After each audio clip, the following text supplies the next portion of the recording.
Salut à tous et bienvenue dans cette vidéo. Aujourd'hui nous allons tester ce truc qui s'appelle le Pipo X8. Quel superbe nom, soit dit en passant. Bon bref, ensuite nous avons quelques petites indications comme quoi c'est un processeur Intel, ça fonctionne sous Windows et sur Android 4.4. C'est une sorte de truc qui consiste à être une TV Box, disent-ils, sauf que étrangement ce genre de truc n'a normalement pas d'écran, donc bon voilà, donc ça ressemble à ça, c'est assez bizarre. C'est la version quoi, 64 Go en noir. Bon, on va voir si c'est vrai parce que bon, c'est par-dessus le cellophane, j'ai l'impression. Non, c'est en dessous. Ah, c'est en dessous quand même, ils ont fait l'effort. Je déconne, si ça avait été au-dessus, ça aurait été vraiment drôle. Bon, ensuite, nous avons un écran qui est un peu plus de 720p. Le processeur, c'est un Atom quad-core de la dernière génération avant qu'ils arrêtent de faire les Atoms, si je dis pas de bêtises, à moins que ce soit l'avant-dernière génération. 2 Go de RAM, c'est Windows 8.1. Peut-être qu'on peut l'upgrader en 10.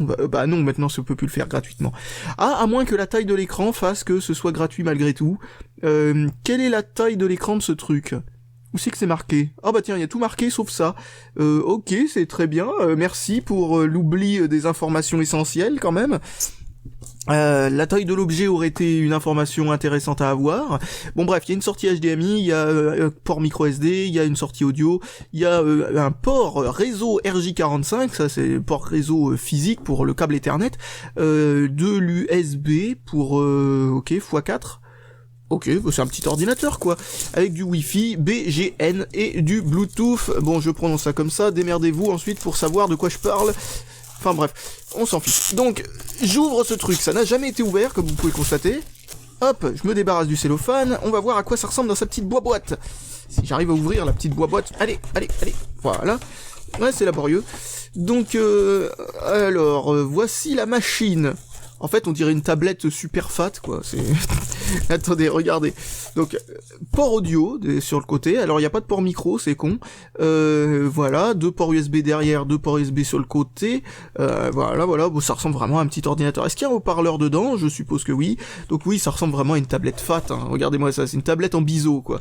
Et avec une antenne Wi-Fi. Bon, j'espère que ça capte bien, parce que habituellement, c'est pas très utile de mettre ce genre d'antenne externe. De nos jours, on a des trucs qui sont internes qui captent beaucoup mieux. Peut-être que ça coûte moins cher pour avoir la même réception, je ne sais pas. Nous avons un protège écran, voilà.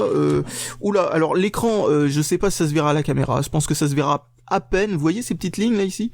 C'est le digitizer qu'on arrive à voir en transparence. Bon, c'est pas si grave, mais bon. Est-ce qu'il y a une batterie là-dedans ? Je suppose que non, mais bon, on sait jamais, hein, j'essaye quand même. Je vois que pour le port de recharge, le port d'alimentation, il s'agit tout simplement d'un port 12 volts. L'alimentation donnée avec semble vraiment pourrie. En plus, j'ai même pas d'adaptateur sous la main, donc bon bah tant pis. Bon, alors j'ai fouillé, j'ai trouvé un adaptateur. A priori, ça devrait marcher, je suppose. Si cet adaptateur veut bien rentrer dans... Oh là là, non, c'est pas vrai, l'adaptateur rentre pas dans une prise normale avec la terre. Bon... Deuxième échec, je reviens. Bon, avec un adaptateur comme celui-là, ça devrait marcher, j'ose espérer quand même. Si ça veut bien rentrer dedans. Oh putain, voilà, c'est bon. Ouh, j'ai eu peur pendant un instant. Voilà, alors. Maintenant, je branche ça à cette chose-là, et on va voir si cette chose s'allume ou si c'est un fail intégral. Alors déjà, première chose que l'on peut dire, c'est ça démarre sur le côté, comme ça, comme si c'était une tablette. Est-ce qu'on peut vraiment choisir le système d'exploitation de cette manière-là ? Ok, oui, de manière tactile, parfait. Le boot de Windows. Allez. Ah, ça fait des plut sur l'écran quand on appuie. Oh, c'est rigolo. Malgré que ce soit pas encore booté. Allez. Bon, qu'est-ce qu'il pourrait y avoir d'intéressant à dire là-dessus ? Moi, je croyais que le boot menu allait fonctionner avec les boutons volume plus, volume moins qui sont sur le côté. Je me demande s'il y a une batterie là-dedans. On va voir quand Windows aura démarré. S'il y en a une, c'est vraiment juste une tablette bizarre, en fait. Hein. C'est une tablette qui risque pas de rentrer dans quoi que ce soit de pratique. Mais sinon, c'est le premier démarrage de Windows. Et il y a pas le français dedans, il y a juste l'allemand, l'anglais et le chinois. C'est marrant, pourquoi l'allemand ? Bon, bah j'ai paramétré le plus français possible que je pouvais, mais visiblement, c'est totalement impossible d'avoir la langue française directement. Il va falloir installer un pack, je ne sais comment, je me rappelle plus comment on fait ça. Bon, il me demande de mettre un nom pour ce truc. Bon, bah c'est parti pour mettre un nom à la con. Pourquoi me dit-il que je ne peux pas utiliser le clavier anglais pour entrer un truc dans la boîte de je ne sais... Qu'est-ce que ça change pour lui? C'est les mêmes lettres. Mais qu'est-ce qui me chie? Alors il me demande de nommer cette machine, mais c'est pas possible. Ok, bah bravo Microsoft, hein. Faites du très bon boulot, je trouve. Sans déconner. Bon, bah je ne peux pas nommer le PC, je peux rien faire, je vais l'appeler F. Oh bah merde, maintenant ça marche. Oh, je veux nommer le PC. Bah maintenant c'est trop tard. Oh, mais quelle bande d'enculés. Bon bah tant pis, il s'appelle juste F. Alors, bon... Maintenant, je vais me connecter au Wi-Fi, j'espère qu'il va pouvoir me laisser utiliser le clavier en AZERTY quand même, parce que c'est con ça quand même d'avoir une case dans laquelle tu peux mettre du texte et tu peux pas taper avec le clavier en AZERTY, t'es obligé de le passer en QWERTY, sinon il te dit « Oh gna gna gna, j'aime pas beaucoup ». Non mais, qu'est-ce que c'est que ce bordel, franchement? Bon alors maintenant, je suis pas trop dans la merde, parce que Microsoft est censé m'envoyer un SMS que j'attends toujours. En attendant, moi je poirote comme un abruti en train d'attendre que la vidéo se fasse toute seule, tu sais. Oh aïe aïe. Allez. Bon, cette vidéo est en train de se transformer en je commence à détester à un point pas possible le truc du premier démarrage de Microsoft. Bon allez, je clique sur leur truc comme quoi je peux pas le faire parce que franchement...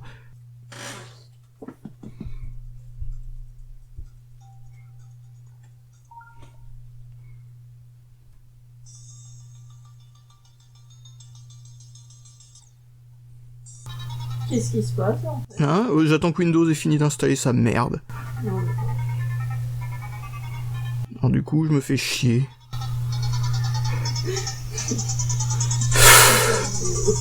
Se souvenir de ne plus jamais faire de vidéo sur un truc Microsoft sans l'avoir déballé au préalable. Je commence à trouver plus agréable de jouer à ce jeu sur hyper frustrant là sur un téléphone complètement pété plutôt que d'attendre.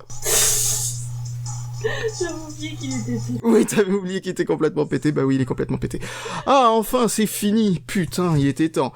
Bon, maintenant que j'ai fini l'attente interminable qui consiste à attendre que Windows soit prêt à démarrer, voilà, nous avons un PC sous Windows, en fait. Voilà, c'était bien, hein, ça valait le coup d'attendre.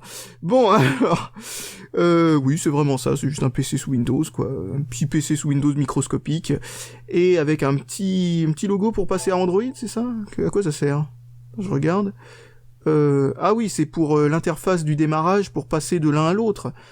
Ok, bah oui, bah on peut le faire directement au démarrage sur ce truc, on n'a pas besoin de passer par une petite application pour changer de l'un à l'autre, bah pourquoi pas, c'est pas une mauvaise chose. Ensuite, il y a quoi d'intéressant? Internet Explorer, youhou, non, j'ai dit d'intéressant. Donc, bon, bah voilà, qu'est-ce qu'on peut montrer de spécial, c'est juste un PC. Voilà, bon, OneDrive, pour changer de langue, on peut sûrement télécharger une langue, si je me souviens bien, on peut ajouter les langues comme ça, donc attendez, il y en a même une déjà là, qui recherche Windows Update pour aller la chercher. Youpi, ça veut dire que j'en aurai pour 3 milliards d'années. Voilà.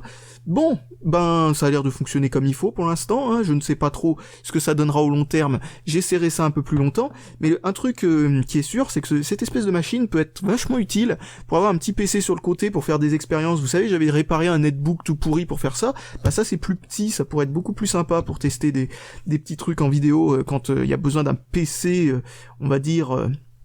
immédiatement sans avoir besoin de se faire trop chier. Donc bon, comment on fait pour redémarrer déjà? Il me semble qu'il faut faire un clic droit, voilà. Putain, Windows 8, franchement, c'est vraiment une interface très bizarre, hein. Ne serait-ce que pour redémarrer, quoi, franchement. Donc, ah, mais si j'y arrive en plus, hein, parce que c'est tout petit cet écran. Bon, maintenant on boot Android, et encore une fois, il va falloir attendre 4 plombes, je suppose. Allez, c'est reparti pour se faire chier. J'ai été mauvaise langue, ça va plus vite sous Android. Alors, le français. Bon, je vais vous épargner le truc. Qu'est-ce que c'est que ce bruit? Oh mon dieu, ça grésille. On dirait un vieux poste radio pourri, je sais pas si vous arriverez à entendre ça, mais en gros, à chaque fois que le haut-parleur s'allume, ça fait... Voilà, c'est la meilleure imitation que je peux faire de ça. Mais, oh mon dieu, mais c'est tout pourri.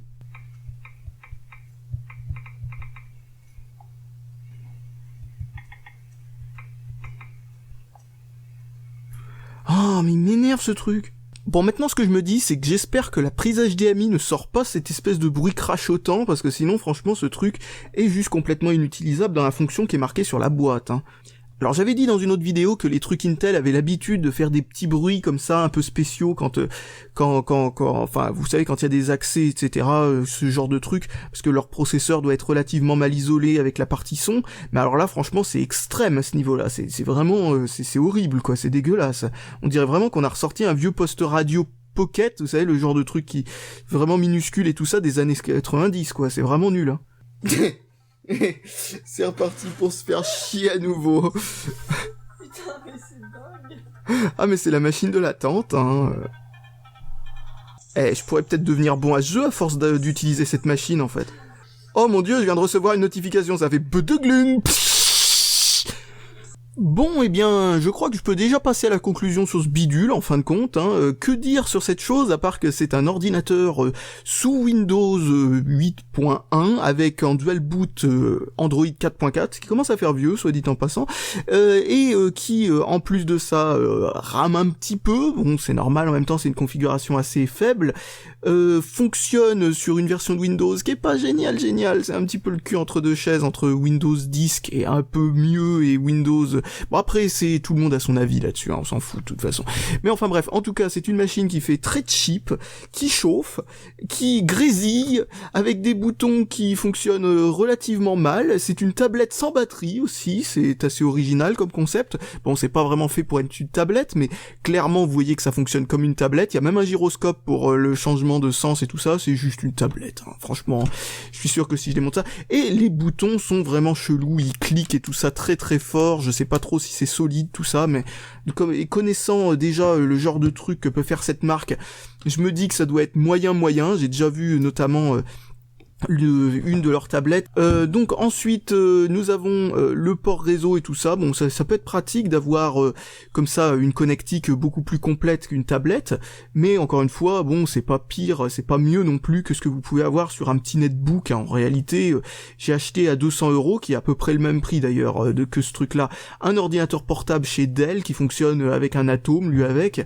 Il a il a pas de port réseau, mais il a l'HDMI et tout ça, et on peut utiliser un adaptateur réseau USB de toute façon qui coûte 2€, hein, vous pouvez trouver ça sur eBay pour rien du tout, hein, pour avoir cette fonction-là. Enfin bref, en gros c'était la même chose et ça revient exactement au même, quoi. Juste pas l'écran tactile, utiliser un touchpad ou une souris, quoi. À savoir que l'écran tactile n'a pas l'air d'être de première fraîcheur non plus, hein, ça a pas l'air d'être ce qui se fait de mieux, parce que j'étais en train de galérer comme un porc quand il s'agissait de cliquer ou sur précédent ou sur la case pour taper son mot de passe sous Android, chose qui n'aurait jamais dû arriver. Donc voilà, bon, ça fait un petit machin de dépannage, rien de plus. Très franchement, je m'attendais pas à grand chose, mais je m'attendais au moins à ce que ça ne grésille pas. Je crois que ça aurait été quand même sympa que ce soit un peu mieux fini, quoi. Mais bon, voilà, bon, rien à dire sur ce produit, rien de vraiment intéressant. Ah oui, et puis d'ailleurs, l'alimentation est une vraie horreur, hein. C'est vraiment un bloc complètement no-name à la con, avec besoin d'adaptateurs et tout ça, qui prend en plus une place phénoménale. Très sincèrement, ils auraient pu faire mieux. Bon ben voilà, je pense que je peux arrêter cette vidéo là. C'était très court, c'est pas vraiment un produit qui vaut le coup de s'attarder dessus de toute façon. Je le gardais dans un coin depuis je sais pas combien de temps pour faire une vidéo dessus en me disant ça va intéresser personne. Très sincèrement, je pense que j'avais raison. Et voilà, maintenant je vous dis salut à tous et à la prochaine.